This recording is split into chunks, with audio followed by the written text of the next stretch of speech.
नमस्कार, मैं डॉक्टर आनंद, expert orthopaedic solutions की तरफ से स्पाइन सर्जन।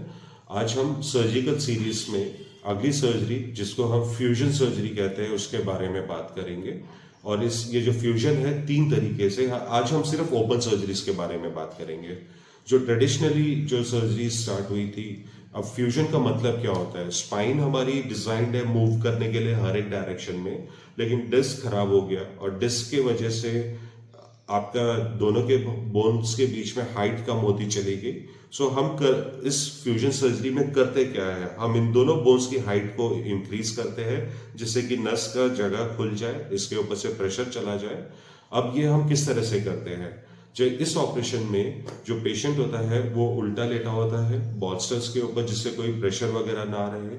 फिर एक बड़ा सा कट दिया जाता है यहाँ पे सेंटर में, और उसके बाद मसल्स को एक साइड से इरेज किया जाता है। दोनों साइड से मसल्स को रिफ्लेक्ट करते हैं।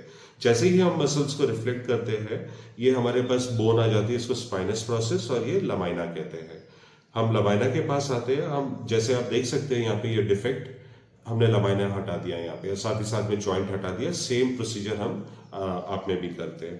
जैसे ही हमने इसको हटाया, इसके नीचे जो है नर्व्स होती है, जो कि आप जैसे कि आप ये देख सकते हो, येलो कलर नर्व्स इस तरह से निकलती है। हम इस नर्व को एक साइड में ले जाते हैं और इसको रिट्रैक्ट करके रखते हैं, और फिर डायरेक्टली हम डिस्क स्पेस में चले जाएंगे। जैसे ही हम डिस्क स्पेस में जाते हैं, नर्व को एक साइड में करके डिस्क स्पेस में जाते हैं, हम इसको जो भी लूज फ्रेगमेंट्स है उसको पूरा क्यूरेट्स और अलग अलग इंस्ट्रूमेंट्स होते हैं, उसे हम पकड़ के उसको क्लीन कर देते हैं। क्लीन करने के बाद हमें इस बोन को और इस बोन की जो एंड प्लेट्स है या कार्टिलेज है, इसको रिमूव करना होता है, जिससे कि हमें ब्लीडिंग बोन मिले। अब इस प्रोसीजर में जो बोन हमें यहां से मिली, इसी का हम इस्तेमाल करते हैं और इस दोनों हड्डियों के बीच में हम इस जो जगह बनाई थी इसके अंदर डाल देते हैं।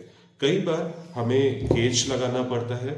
ये केज या तो पीक एक तरह का प्लास्टिक होता है, उसका बेनिफिट ये है कि आप एक्सरे में देख सकते हैं, या फिर मेटल होता है कई बार। सो ये इसका बेनिफिट ये है कि इन दोनों बोन को एक डोर स्टॉपर की तरह काम करेगा, इन दोनों को उठा के रखेगा। और फिर उसकी, क्योंकि हमने पीछे से बोन हटाया है, तो ये इनस्टेबल हो जाता है या फिर ये स्टेबिलिटी नहीं रहती, तो इसको हमें स्क्रू और रॉड से फिक्स करना होता है। और जितनी भी बोन है हम इस केज के साथ यहाँ पे रख देते हैं। अब ये जो प्रोसीजर है, ये ओपन सर्जरीज के बारे में हम आपको बता रहे थे। इसमें सर्जिकल टाइम जो होता है एक सिंगल लेवल का लगभग 60 मिनट से 90 मिनट के आसपास रहता है। ब्लड लॉस पर लेवल में लगभग 100 से 150 ml के आसपास रहेगा। इस वाले प्रोसीजर में बेनिफिट ये होता है कि आपने नर्व को डीकम्प्रेस कर दिया। दूसरा, आपने एक केज और बोन आगे लगाया है, जिससे कि ये दोनों कोलैप्स ना हो और ये नर्व कभी भी प्रेशर में ना आए। जब भी आप मूव कर रहे हैं, इसके ऊपर कोई प्रेशर नहीं आता। दूसरी चीज, आपने यहाँ पे एक स्क्रू और रॉड लगा के इसको स्टेबल बना दिया है, और इस वजह से इस नस के ऊपर कभी दबाव नहीं आता। ओपन सर्जरीज का अगर हम लॉन्ग टर्म रिजल्ट्स के बारे में बात करते हैं, हम सीधा 15 साल के बारे में बात करते हैं, तो इसका फेलियर रेट लगभग 8% के आसपास है। 8% के आसपास। लेकिन सर्जरी में कभी भी जिस जगह पे ऑपरेशन हुआ उस जगह प्रॉब्लम नहीं आती, हमेशा प्रॉब्लम उसके ऊपर आती है। और वो किस वजह से होती है? क्योंकि यहाँ पे जो स्क्रू और रॉड और जो मसल डिसेक्शन किया गया है, इस वजह से है। दूसरा कारण, आपने इसकी मूवमेंट खत्म कर दी है। अगर आपने इस सेगमेंट का मूवमेंट खत्म कर दिया, तो अगले वाले पे स्ट्रेस जाता है। इसीलिए 15 साल में 100 में से 8 लोग ऐसे होते हैं जिनको दोबारा से ऑपरेशन की जरूरत होती है, और यही इस ओपन सर्जरी का नुकसान है। अदरवाइज ये प्रोसीजर बहुत अच्छा है, और ये बहुत सालों से किया जा रहा है। लगभग 35-40 साल से ये पूरी दुनिया में किया जा रहा है। हमारे यहाँ पे इंडिया में पहले प्लिफ वगैरह किया करते थे, आजकल फोरामेन से आके टी-लिफ सर्जरीज कहते हैं हम इसको।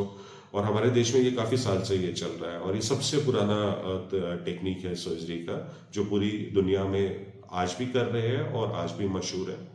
हम अपने अगले वीडियो में इसी का मॉडिफाइड वर्जन, जिसको हम की होल सर्जरीज और रोबोटिक सर्जरीज के बारे में बात करेंगे।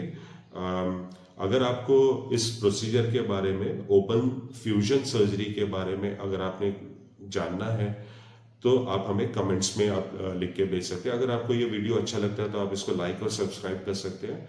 हमें आपके फीडबैक की ज़रूरत है। जितने सवाल आप हमसे पूछ सकते हैं, हम उन सवालों के जवाब दे सकते हैं। हम आपके लिए एक अलग सा वीडियो भी बना के रिकॉर्ड कर सकते हैं आपके सवालों के ऊपर, जिससे कि आप इस प्रॉब्लम को अच्छे से समझें और अच्छे से समझ के ही अगर सर्जरी की ज़रूरत पड़े और तब सर्जरी करने में समझदारी है।